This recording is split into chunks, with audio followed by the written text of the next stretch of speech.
সুপ্রিয় দর্শকবৃন্দ, আমি আজকে চলে আসছি বেতাগের গরুরহাট। বেতাগের গরুরহাট হলো বাগেরহাট জেলা এই উপজেলা ফকিরহাট। এই হাটটি প্রতি 2 দিন বসে, সপ্তাহে শুক্রবার এবং সোমবার। আজকে সোমবার, তাই আমি এখানে চলে আসছি দর্শক। আজকের আমি আপনাদের এই হাদিসার গরুর দাম জানাবার জন্য এই হাদিসার গরুর এলাকায় আসছি। এই হলো মালিক। ভালো আছেন? আজকে কয়টা গরু নিয়েছেন? 8টা। এখন আছে কয়টা? 5টা। 3টে বেচছেন না তখন পিছিয়ে। আপনার এই হাদিসার কত হলে বেচছেন? একদম কত? 36 হলে বেচছেন দর্শক। 30-এ দেবেন না, 36-এ বেচতে, 30-এ দেবেন না। 8 দাঁতের গাই গরু। আর এইটা কত হলে দেবেন? 42। এটার দাম ওটার সাথে বেশি, কারণ কি? হ্যাঁ, ওজনে বেশি, মানে এটা হালকা আর একটু মোটা আছে এটা, তাই না? আচ্ছা, এই দুইটা কত হলে দিতে পারবেন? হ্যাঁ, 77, মানে 70-এ বেচবেন না দর্শক। 77-এর এই দুইটা গাই গরু বিক্রি করতে পারে। আচ্ছা, আর এই একটা আপনার, এটা তো আরিয়া বাছুর। এই আপনার এই আরিয়া কত হলে বেচবেন? 33,000। আমার মনে হয় 22টাই দাম বলতেছে নাকি? কত বলতেছে? হ্যাঁ, 28 বলতেছে।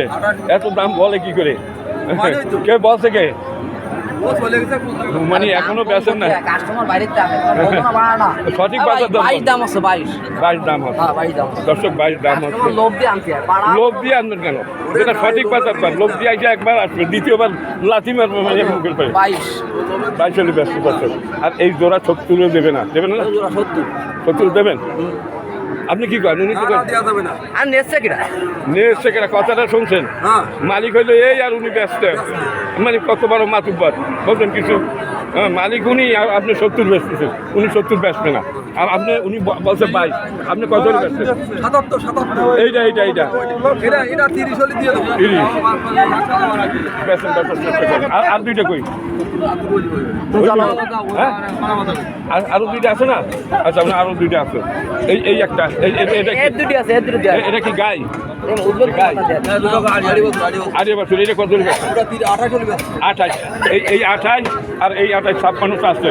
আসলে এই দুইটা কি 40-এ দেওয়া যাবে? আচ্ছা, কত হলে দেবেন বলেন? একটা নিয়ে শুনি যে আমি এই হলে দেবো। না, আপনি বলেন। তোমরা কথা বললো না বাইরে। দর্শক, 55 হলে এই দুইটা দেবে, কিন্তু আমার মনে হয় 45-50 দাম ওঠে, আর উপরে ওঠে না। আপনার কেউ দাম বলছেন? আমি 42। এই তোরা কি কয়? মানে এত মাগনা কিনতে চায় না, এত সস্তায়। দেখি ব্রিটিশ আমল মনে করছেন নাকি? হ্যাঁ, আচ্ছা, যাই হোক, আপনি না, ও কথা বললে আমার ভিডিও নষ্ট করেন না। হ্যাঁ, আচ্ছা, এই আপনি 50-এর নিচে দেবেন না একেবারে, রাইট। আর এই জোড়া আপনার 70-এর নিচে দেবেন না। হ্যাঁ, আর কোনো কথা নাই, কোনো বার্তা নাই, কোনো পরিষ্কার নাই, কিছুই নাই। আচ্ছা, ঠিক আছে, আপনাকে ধন্যবাদ। আপনি ভালো থাকবেন। আল্লাহ হাফেজ।